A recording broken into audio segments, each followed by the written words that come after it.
In other recent episodes of the Knife and Fork Show, we've talked about the tremendous impact of the FDA Food Safety Modernization Act on various aspects of the food industry. The law has been described as the biggest change to food regulations since the 1930s. Today we're going to talk about that law's impact on the seafood industry. And we've got a great guest to break it down for us, Lisa Weddig, the National Fisheries Institute's Director of Regulatory and Technical Affairs. Lisa, thanks for joining us. Oh, it's certainly my pleasure to be here, Jason. Before we talk about FSMA, let's talk a little bit about your organization and also just generally how seafood is regulated. Talk about the National Fisheries Institute. Who do you guys represent? Well, the National Fisheries Institute, or NFI, is the leading trade organization for the seafood industry, and we represent all aspects of the industry, from boat or pond to the plate, essentially. So we'll talk about those different aspects for people who aren't familiar with how seafood gets from the water onto the plate. Well, we have members who actually have boats, fishing boats that capture the fish out in the wild, or we have members that deal with farm-raised fish from the pond, aquaculture operations. Right.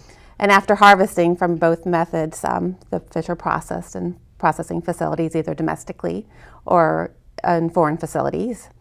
And then they're sold through wholesalers, distributors, to retailers and restaurants. You represent one of my favorite restaurants, am I allowed to say? Well, we certainly represent, I know what your favorite restaurant is, so we represent Darden, who owns Red Lobster. I love lobster. Okay, so I know that a fair amount of seafood, something like the latest number I think is 86%, and yes. That number keeps going up, it seems. About 86% of seafood comes from another country. I suspect your membership probably represents that. Yeah, so we have a large majority of our members are importers who deal with processors in other countries and bring the seafood in for Americans to enjoy. And the number varies depending, I think, on who's doing the statistics, but it ranges from 80% to 86%. Okay. That's imported. All right, well, let's talk a little bit about regulation now. Mm-hmm. There's more than one agency that businesses in the seafood industry have to deal with, correct? Correct. If we deal only with food safety, it's the Food and Drug Administration, FDA. Right. They regulate the processing of seafood products for sale in the United States. So domestic products are inspected and regulated by FDA as well as imported products. Now there's other agencies involved like NOAA. I asked you, I told you before, I need to understand what NOAA does. I'm confused about NOAA. How does NOAA get involved in seafood regulation? Well, there's several areas that NOAA gets involved with seafood regulation. NOAA is a very big agency. For food safety areas or food quality areas, NOAA has a voluntary seafood inspection program where companies can pay to have them inspect their products. On top of what the FDA does? Yes, on top of that. So it's more of a third-party type program, but it's run by the government. So products that are sold for school lunches or government programs, they're inspected by NOAA. Is that required by the school lunch standards? Yes, because they need to be inspected by a government agency. All right. Well, let's get into the topic that I started the show with, and that's FSMA. You guys have certain things that you worry about, certain provisions within FSMA. There are big 7 provisions really in FSMA. There's tons of rules and requirements and guidances, but there are really 7 big provisions. And I understand that there are 2 provisions that you guys don't really have to worry about too much. Which 2 are those? Well, the 2 major provisions of FSMA, I think that the rest of the food industry are anxiously waiting to be published, are the hazard analysis and the prevention controls. The prevention control. So the hazard analysis and risk-based prevention control. You guys call it HACCP. We call it HACCP. So seafood has been under a HACCP regulation for almost 15 years now. And if you read the FDA's seafood HACCP regulation and mirror it with the FSMA requirements, they're pretty parallel. So we've been doing a risk-based preventive control regulation. I want to come back to prevention controls in a second. But the other standard that you don't have to deal with is the Foreign Supplier Equivalency Program, correct? Right, so that's the Foreign Supplier Verification Program. Verification Program, sorry. In FSMA. And seafood, again, is exempt from that part of the Act. And again, because of seafood HACCP regulation. There's a piece in the seafood HACCP regulation that deals with importer requirements. Right.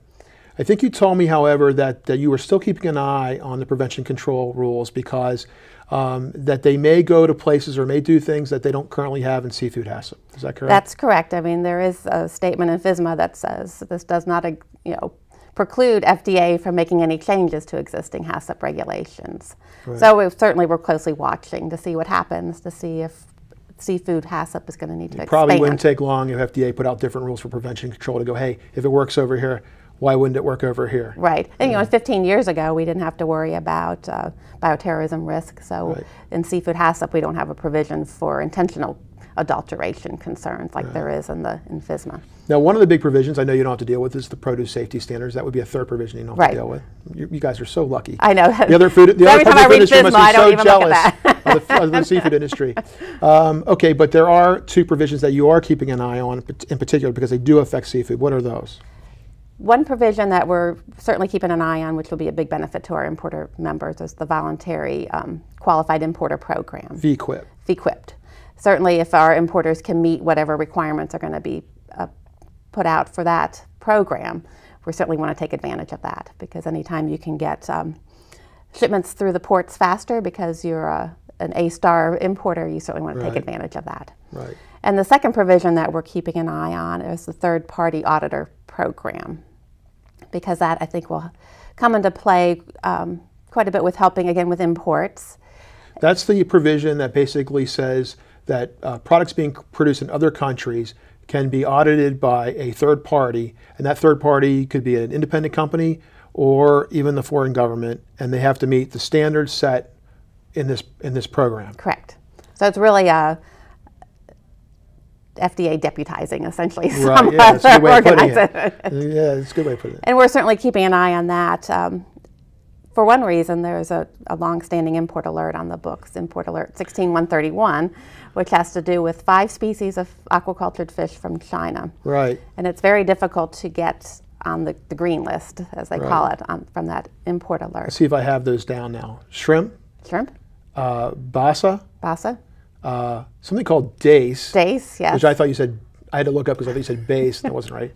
And then the other two are channel catfish. Channel catfish. And eel. And eel, right. Yes. So to get off of that import alert, companies have to have 5 clean shipments. So they test negative for any aquaculture drugs. They also have to have a certificate from the Chinese government saying that they can be in business, that they're legally allowed to be in business in China. And the third criteria is that they have to have a third-party audit saying that they're in compliance with the FDA HACCP regulations. And right now, it's very difficult for FDA to recognize a third party. So there's companies with 500 or more clean shipments over the last 5 years that are still on this import alert. Okay, so this is something I need to understand about import alerts.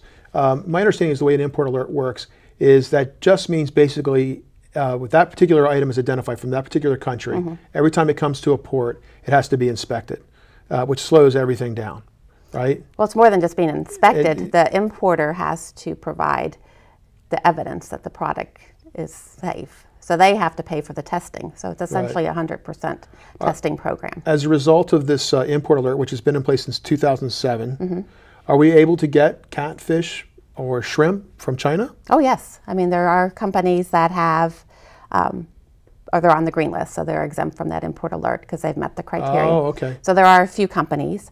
And also, if an importer tests the product, has the product tested, and shows that it's free of aquaculture drugs, then it can be released for sale in the United States. Okay. But again, it's like a 100% testing program. Very quickly, what else is going on in seafood regulation that people should be aware of, other than FSMA? What else are you worried about? Well, we're certainly worried about, food safety is always paramount. That's the #1 concern. But, the seafood fraud is always a big Oh, and we're going to talk about that next. Yes, we're going to talk about that. Spend some time on that topic. So that's obviously another area that we're very concerned with. What about this catfish rule? Oh, catfish. Do you want to open that up?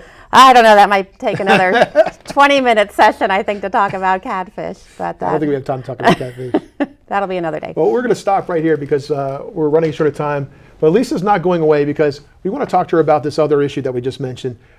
Seafood companies and consumers both care about it, seafood fraud. Be sure to return for that segment.